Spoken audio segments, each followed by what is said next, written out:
Well, hello everybody, and welcome to another episode of We Watch Shudder. My name is JD. Who's here with me? It's Michelle. It's Michelle. It's always Michelle. Just getting down to business right away here on a new episode of We Watch Shudder. Guys, if this is the first time you're tuning in, first of all, thank you for checking out our show. If you're not sure what it's all about, it's right there in the name. Shudder is a streaming service for what we call horror and horror-adjacent content, of which we are big fans. They put out a lot of original and exclusive new releases on a pretty regular basis, and that's mostly what we talk about here. Every now and then we talk about some other things, some archive titles, some other movies here or there, but we are here to talk about... is this a Shudder exclusive this week, Michelle? I believe it's an exclusive. I believe it's exclusive, not original, because it did make independent film circuits, and I right, heard about and it last I year, believe so it was don't. like a co-release today with this and maybe one other service. But yeah, I think you're right. I think it's considered a Shudder exclusive. What is that movie we're talking about? We are talking about The Angry Black Girl and Her Monster. That is correct. The Angry Black Girl and Her Monster, 92 minutes, brand new film that we're talking. It's available on Shudder right now. If you're not a Shudder subscriber, get your act together. We're just gonna blow right by the therapy portion of the show today. Oh, I have therapy portions lined up. I should have just never mentioned it. All right. Well, mine is at least related to the movie this time. Okay, well, let's just let it come up all natural in the course of the conversation. Would that I was be going to okay? bring it up in like 5 seconds. So it's okay, well, go ahead. I guess Well, we are going to therapy do the with therapy Michelle. portion of the show. This is how we start, for those of you who are here for the first time, going back for a while now. We just, we got to have quick therapy, and then we're going to talk about the movie. We both are very mentally ill, and that's half our charm. And I don't have insurance. Yay, therapy's expensive. I do, but I don't go to therapy anymore because I graduated. That's you graduated from therapy? Yeah, she told me That's that I cool. knew all the coping techniques, and obviously I'm still mentally unwell, but I know what I'm doing and how to regulate it. So I started in with a really good therapist a while back for a period of about 9 months, and then the fella died. Yep, I remember. That's a real great thing to happen with your therapist. So funny, especially I know when you've it was got not, attachment and abandonment issues. Anyway. Good times, session. great oldies, you guys. Started taking Lamictal, and I'm at least not screaming at as many retail workers anymore, which makes me feel better as a person, and so I'm going to take that as a win. I don't know about you guys, but... I'm on the same stuff. It's good. It's a good Lamictal, drug. yeah. It turns out there's more than one kind of bipolar disorder, and I might have had one for a long time and just never had it recognized and not been doing anything about it, which I have think one Michelle... of them. I think, Michelle, if you think back over some of the things you have experienced from me over the last 10, 12 years or whatever it is that you have known me, a whole lot of things make a whole lot more sense in that light. When it's like, yeah, that actually tracks pretty well. At least we're figuring it out, right? Finally, at 43, halfway through my fucking life, I'm figuring out what's wrong with me. That's great. Anyway, this is turning into the angry white man and his podcast. We need to talk your about... monster is mental illness. I just gotta say, before I get into my therapy, because I haven't even started it. Oh, Jesus, I have to go sorry. remember which flavor of bipolar I am, so that hopefully, probably you have the bipolar other 2. kind. At least that's the one don't that. Recall. Is it the one where you have the heavy depressive episodes, but your manic periods are not quite so pronounced? No. They're a little bit more mellow, and that's the one that I think that's bipolar 2. Yeah, I get really productive, so it's my superpower. Anyway, my therapy session, we haven't even Michelle, gotten you want to talk into about it. productive? In one evening, Michelle put Yeah. together 311 leads for me for a silent auction benefit that we're putting together.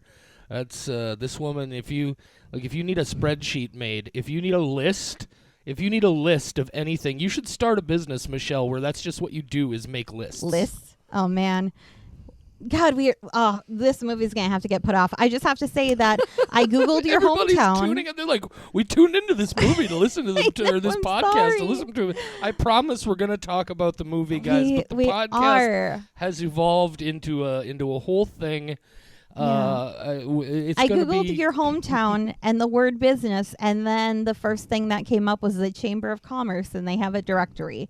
So that meant I had access to every business from your hometown that was registered with the Chamber of Commerce, and I know for a fact that I got 95% of them. I was on their Facebook pages. I was on their business pages. Yeah. You think the squelching is She's bad? wild. Wait until I do it for the It's good of insane. humanity. It's Okay. insane. Therapy. I Therapy. just have to say this up front. I had kind of a problem with doing this episode. Just gonna Okay. say it. We do a review of every Shudder exclusive and original, which means I'm obligated to talk about it. But when I have a title called The Angry Black Girl and Her Monster, I go, fuck. They're going to have to listen to a Midwestern white woman's opinion on racism. Yep. So, here's a hot take. Racism's bad. I know. We don't condone racism. We are not the best people to talk about that topic. Obviously, with that title, you know that there are racial undertones. There are better people who can dive into that than we can. We will definitely be talking about a little bit of it, but I just want to put it up front. In no way am I an expert on black issues. So 100%. just gotta Yeah, say it. We are I, two Midwestern white people. Right. We're here for Thankfully, the horror. I think there are enough things about this movie that we'll have plenty to talk about just about the other elements of what's going on here.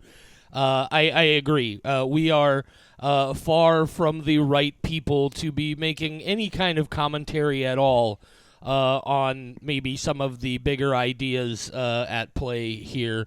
Yes. I think they're very obvious in a lot of ways, and they're not. But I'm not even sure what I'm trying to say here now. But we may mention just a little bit here and there. But please, by all means, we are not experts. And we are attempting to be as open-minded to other ideas as possible. Exactly. And So I just want to say it up front. We've got to cover it. It's our thing. I also, spoiler alert, I liked it. So I do want to talk about it and hopefully get more people to watch it. It's really interesting. So I don't want actually, to skip it. Yeah, it's really interesting that this is happening right now also, because some of you know that in October we're going to be doing an episode every day, and those bonus episodes in between the October Shudder releases are going to all be about horror short films. So they're going to be slightly shorter episodes.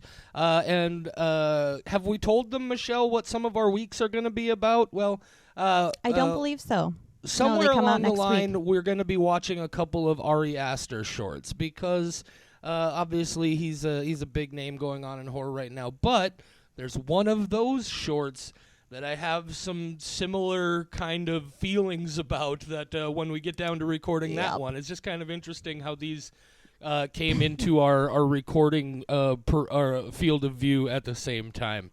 But, we're here to talk about The Angry Black Girl and Her Monster. Michelle, Yeah. the summary on both Shudder and IMDb is only 2 sentences long, and it's still too spoilery. How does this happen? It's a talent, honestly. I feel like the person who writes the spoilers, it's me. You think you nail it, and it's never going to be right. They're never going to get it correct. I get it. It's always going to have too much for somebody. So I'm just going to give you the first sentence from both IMDb and Shudder, which is, Vicaria is a brilliant teenager who believes death is a disease that can be cured. The Angry Black Girl and Her Monster. Dun, dun, dun. Yeah. Michelle. Do you want to give...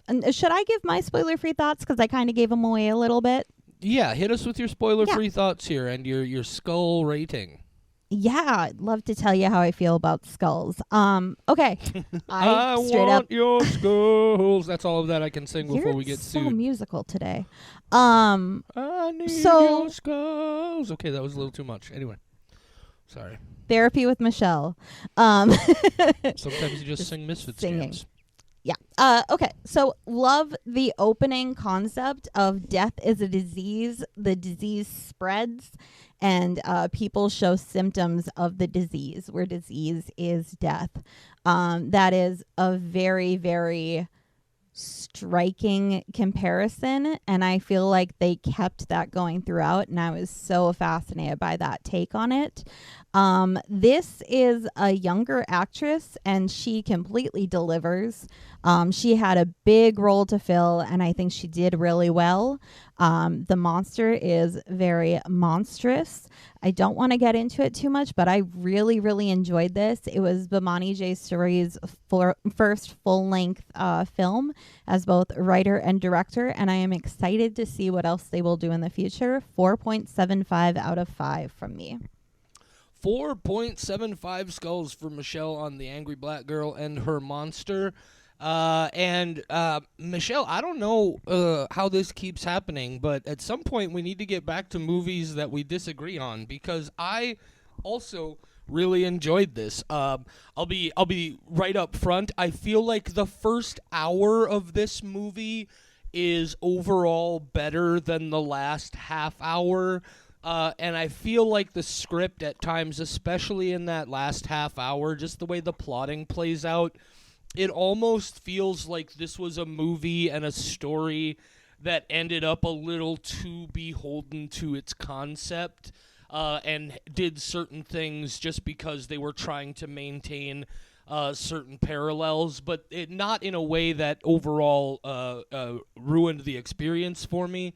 I really enjoyed this. There's some incredible special effects work here. Some real kind of that was a little heavier than I was expecting.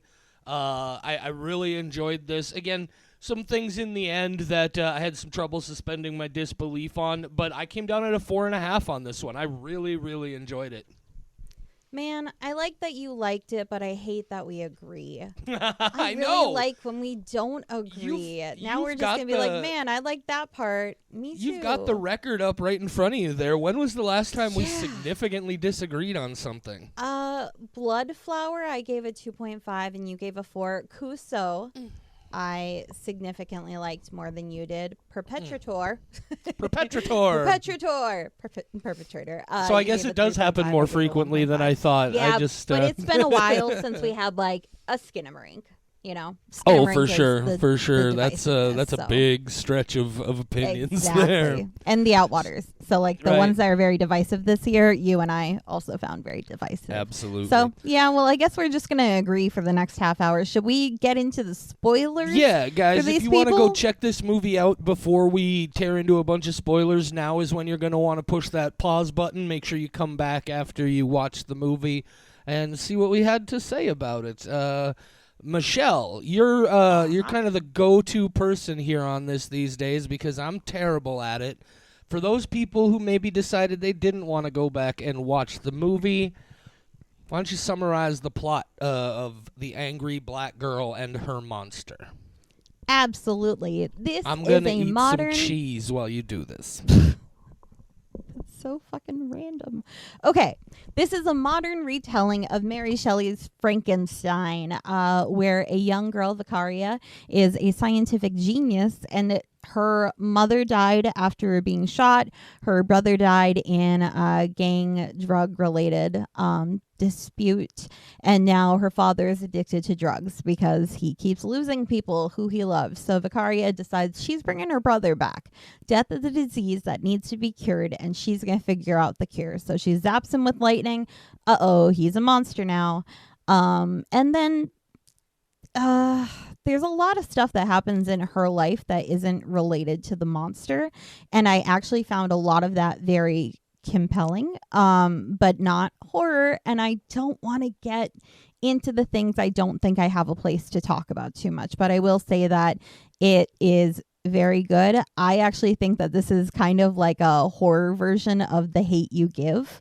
It covered a lot of the same issues, but now you had a Frankenstein monster. So then near the end, the monster, he has been brought back because he is various parts of other dead people. Oh yeah, by the way, Vicaria has been collecting dead people. I guess that's kind of a big thing. She just finds them and brings them home and then tries to use them to bring her brother back. So he's made up of a lot of different parts. He is very confused. He is not the brother that she knew.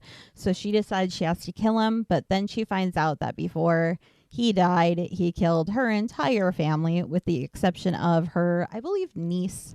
I'm not positive on that relationship. And then they decide they're going to zap the rest of the family because they are freshly dead. And so they'll come back okay.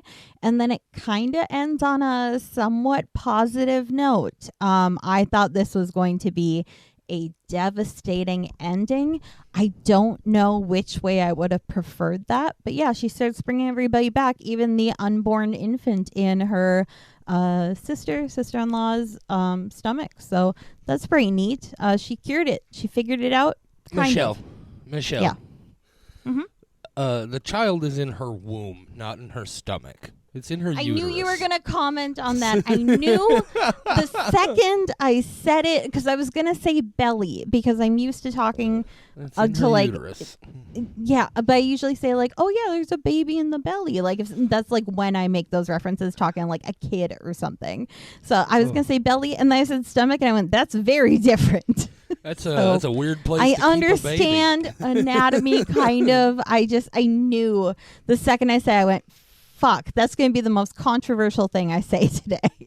So yeah, I know it's a womb, uterus, whatever. It's where babies came from and the baby's fine.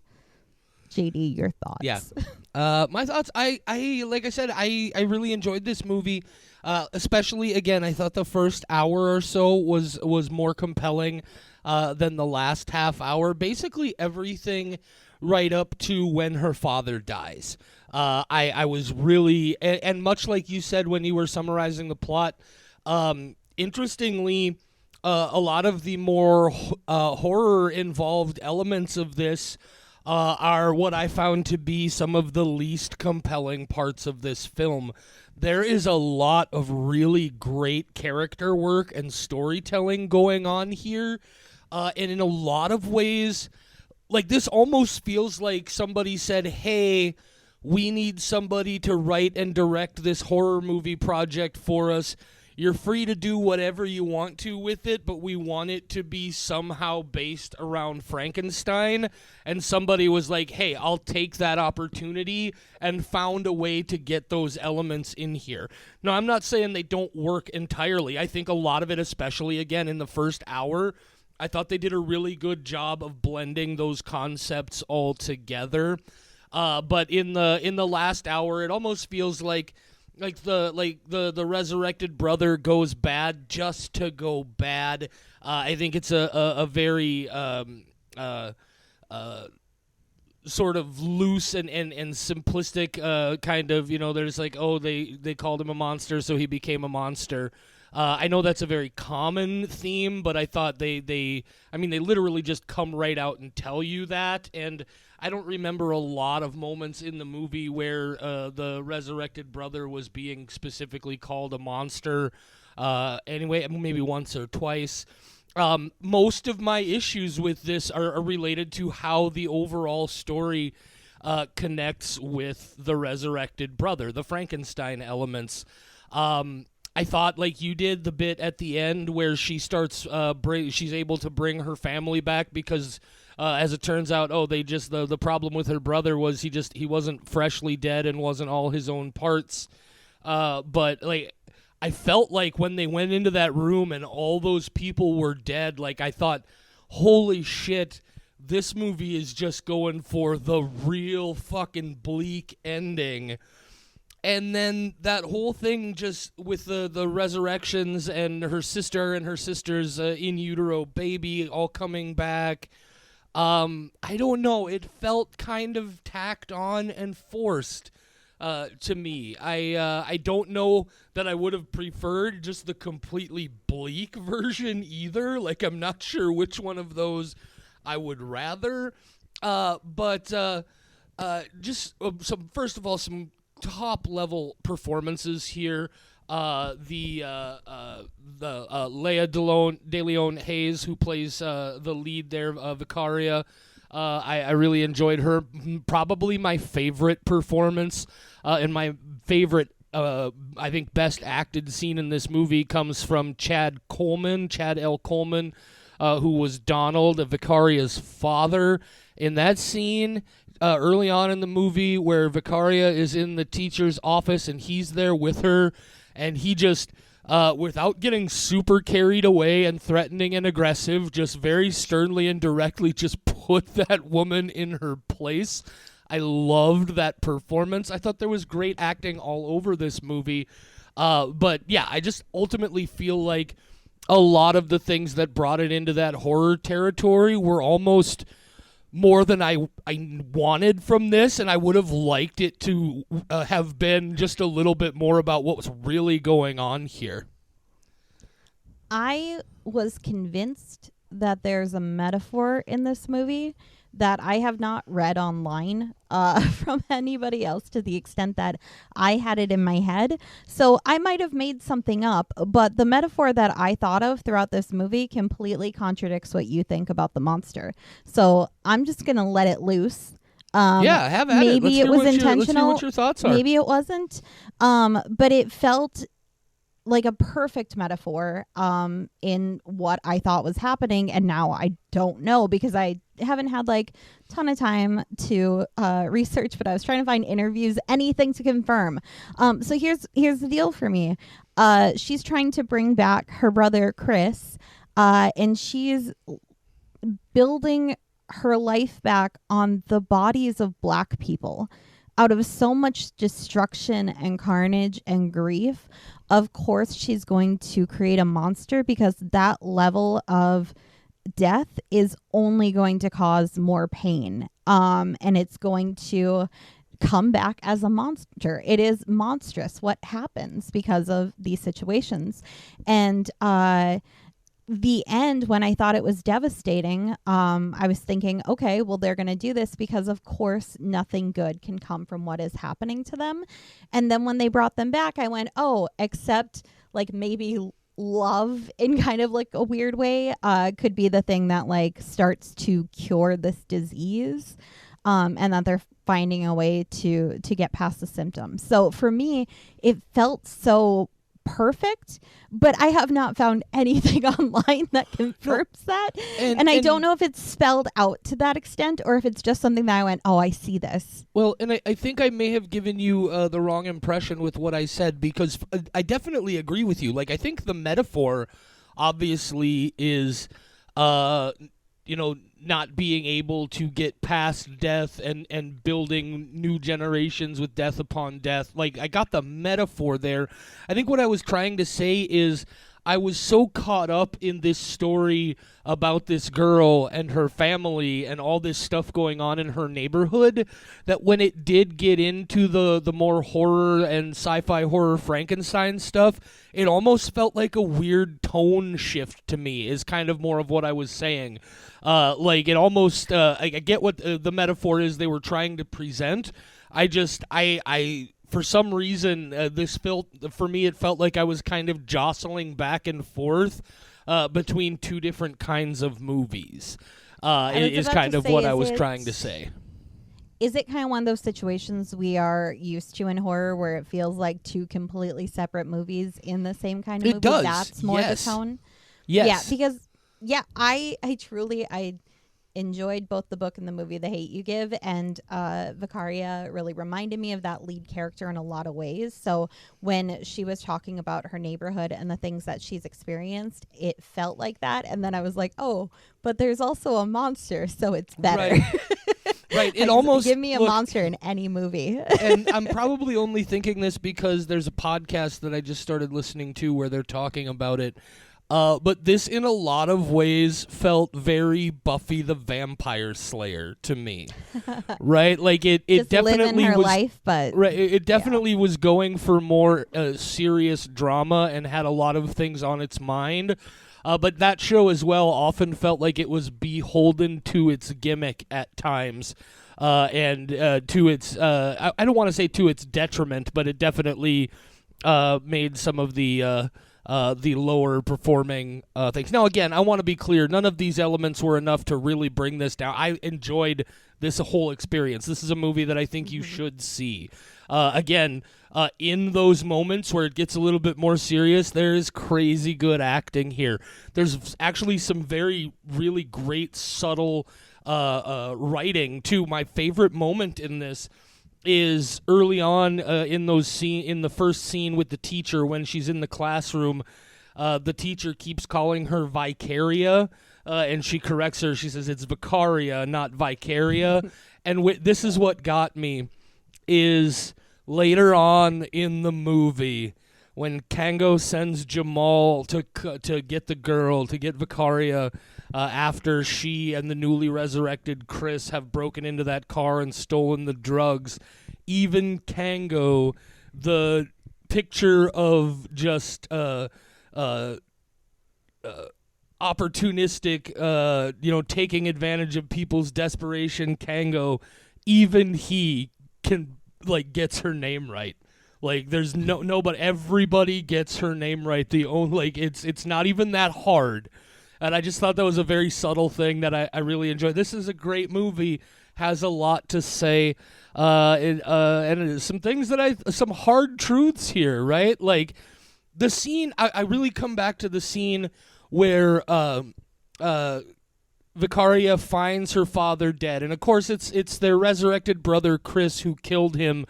But from the metaphor of the movie, it may as well have been the drugs he couldn't stop doing, right? She found him dead is the crucial part.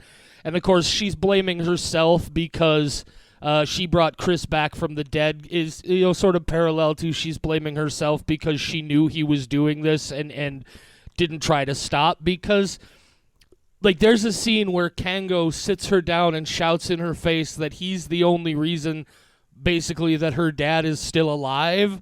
And that's a hard truth that I think a lot of people can't connect with. But the look on her face, you can see she knows it's true. It's absolutely true, because that's the desperation that a lot of people get into, is those are your only choices, is bad and worse. I just really thought that was super heavy. There was a lot of really intense stuff going on here, and I just felt that when it got back into the more Frankenstein horror movie kinds of things, I found myself like, man, no, let's go back to that story we were having here. Yeah, no, I totally see that.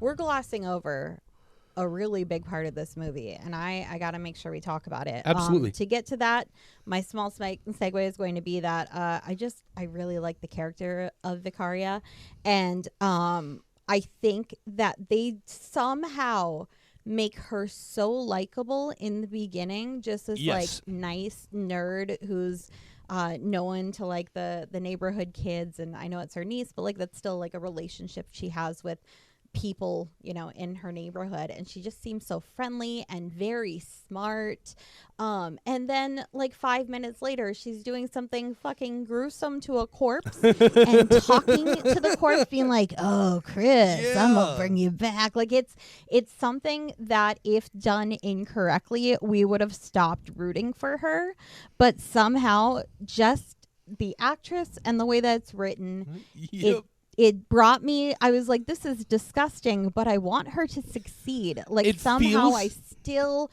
rooted for her. It felt very much that exact scene you were talking about was, obviously this is a Frankenstein thing, right? But there are tastes and touches of other Back from the Dead movies, and that sequence more than anything reminded me so much of Reanimator, and how Herbert West and Dr. Dan are just the West is a creepy, crazy dude, but you get him in there with Dr. Dan, and as a bumbling, dastardly duo, you're just like, I hope they, it turns into crazy, awful monsters, but you're on their side, right? I felt like that was a real moment of some Reanimator there. I really appreciated that. And then also towards the end of the film, when she electrocutes resurrected Chris, still, I mean, obviously with the electricity, a little bit of Frankenstein there, but just the way it was shot also reminded me very much of the ending of the original The Thing from Another World, that the Howard Hawks movie that was then remade by John Carpenter into The Thing in 1981. But just it reminded me very much of how the creature is killed in The Thing from Another World. I the little references here. I thought the cinematography in this movie I haven't was even gorgeous. said the thing I thought we glossed over. Oh God, I'm so sorry. I got carried away. You go ahead. Okay. You talk. I know you got. I saw it. I saw it in your eyes. I was like, he's gonna keep going. So make a note. Cinematography. We'll come back to it.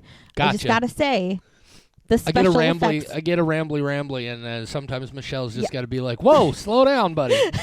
I've gotten so much better at it over the last year. Side note, because of this appreciate podcast, it. I now frequently interrupt my coworkers on Zoom and Teams meetings, and I feel so bad about it because I'm just like, oh man, they're gonna keep going. I gotta jump in, and then I wind up talking at the same time that my boss's boss is talking, and I'm like, oh no, JD, what have you done no, to what have I me? done? I'm so sorry. But yes, the thing that I definitely, one of my favorite things, these special effects and makeup are so good.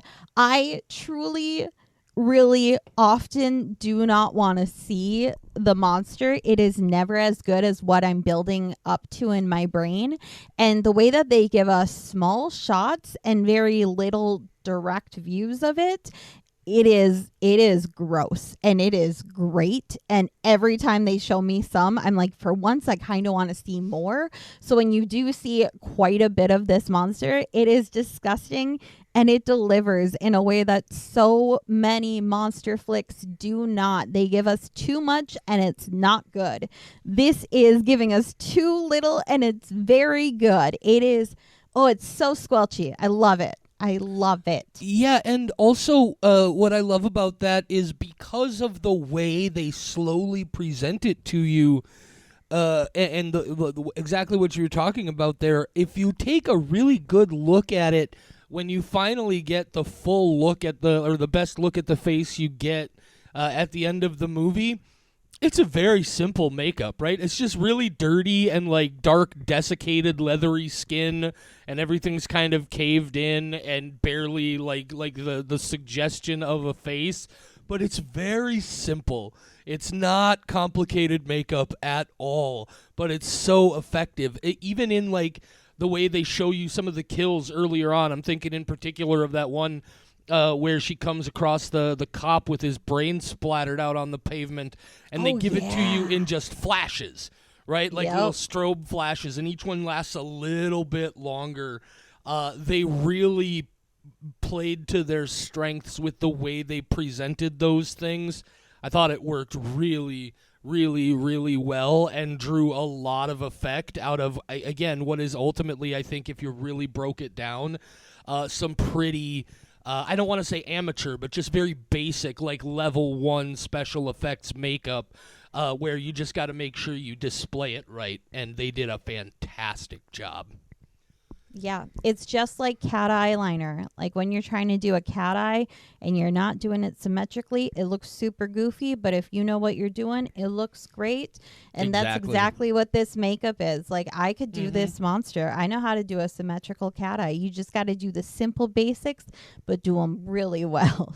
Yeah, it's fundamentals, and it's really it's great. It is so good. Again, the cinematography. I thought the cinematography was excellent. I thought the editing was just the production in general of the movie was really good. Oh, it's really pretty. There are especially early on in this movie, there are some shots that I'm just like, what are we doing here? Just little things. I love that. Vicaria's notebook in her crazy mad scientist lab has hand labeling on it that says the modern Prometheus, which is of course part of the Frankenstein title. I loved that idea. I love the simple parallel that it's not some crusty old Dr. Frankenstein. It's a teenage girl just a little bit younger than Mary Shelley would have been when she wrote that book. I thought that was a very interesting sort of level here. But, Yeah, I just weirdly enough, I feel like the dramatic and the deeper storytelling and the character moments of this were so compelling that I almost wish they had just separated this from the Frankenstein story entirely and just told me that story. I just love / hate me a little creepy kid, and there are two of them in here. Oh yeah, The little Jada niece. is Ooh. crazy. And then when the boy, oh God, what happened to him again? He got shot, and he's laying there smiling at. Ooh, I love / hate me a good creepy kid. Those are some good young actors. Yeah, this whole cast was fantastic. Just really, really well executed, and it's the kind of thing where, like, some of this dialogue, especially for the younger kids, like, you see some young actors and you can tell that they're reading lines, not even so much because it doesn't sound like things that kids would say, but it's specifically, like, not things that kid would say. And the dialogue and line delivery from all of the kids in this is so naturalistic and believable. Just incredible performances, real sort of savvy youngsters in this, and the whole cast just really, really fantastic. I think it's worth seeing the film just for the cast alone. Yeah. Usually we would get into reviews about people who felt the opposite that we do. Nah, fuck them. Just We to don't give need a to. different perspective. I have one so that I can get on a slight soapbox. All right. crawl Okay. upon the soapbox? Please, as long as you're going to get on a soapbox about it, yes. Yeah. Please go ahead. Nope. I'm just because it's a one skull. It says anti-white wokeness should be 0 stars. I just got a comment on this one specifically because I have seen movies where I could maybe see somebody saying this is anti-white people, and I have no idea what they're talking about in this one. There is nothing in this that is anti-white. There is one teacher who's ignorant about how to pronounce the name, and she's not a good person, but she's a very small blip in this. And just the fact that they're like, yeah, anti-white. No, black people can exist without being against you personally. Well, now that you bring it up, Michelle, I did just browse down this list of ratings, and this one is all manners of confusing. Because first of all, it's a 2-skull rating. But I don't know who this person, but I'm calling you the fuck out, Keebler Ralph. Keebler Ralph with your 2-skull review 17 minutes ago. Here's that person, Michelle. It says, chock full of racism and white envy. Watch it if you want propaganda and nonsense from people who had to steal a story from the whites that they hate so much. Garbage. Hey, Keebler Ralph, fuck you. This, like, I don't. First of all, you're wrong. There's absolutely chock full of racism and white envy. I don't even want to talk about it, Michelle. Fuck that guy. I had a second point, but I've now forgotten it. And you know what? I think fuck that guy just kind of comes down to it. Just, it's silly. Oh, here was my thing.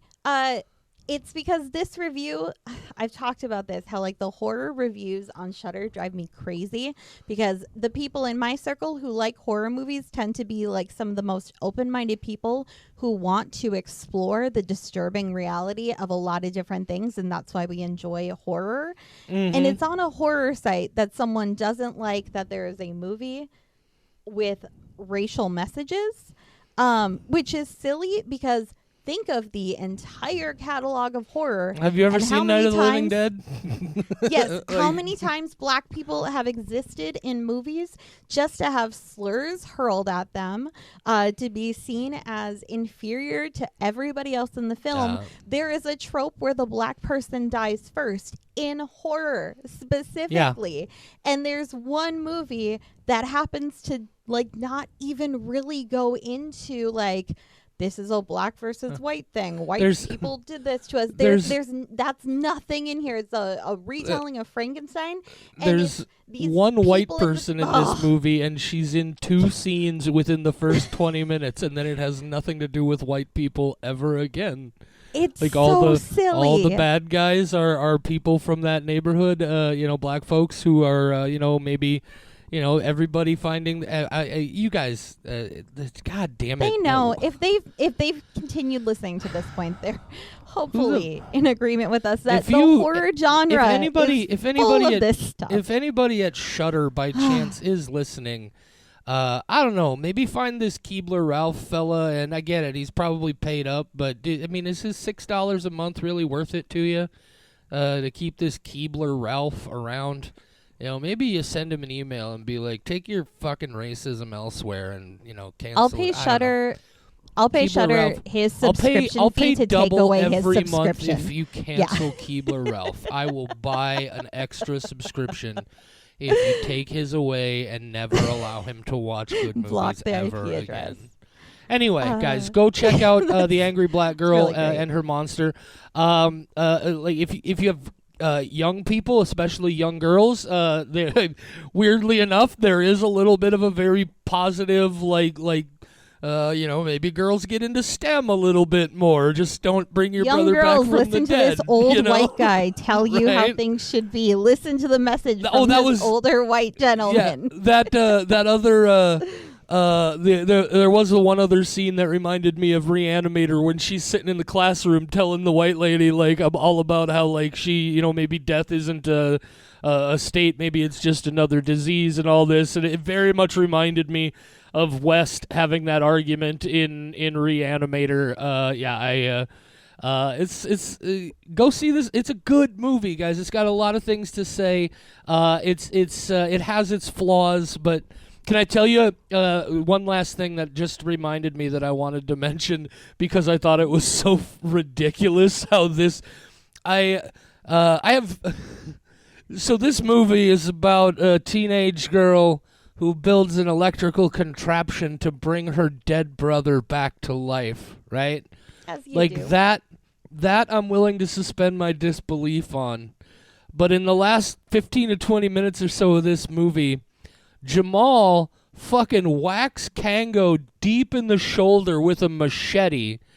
The way that machete hit him deep in the shoulder like that, he very likely probably got his lung punctured.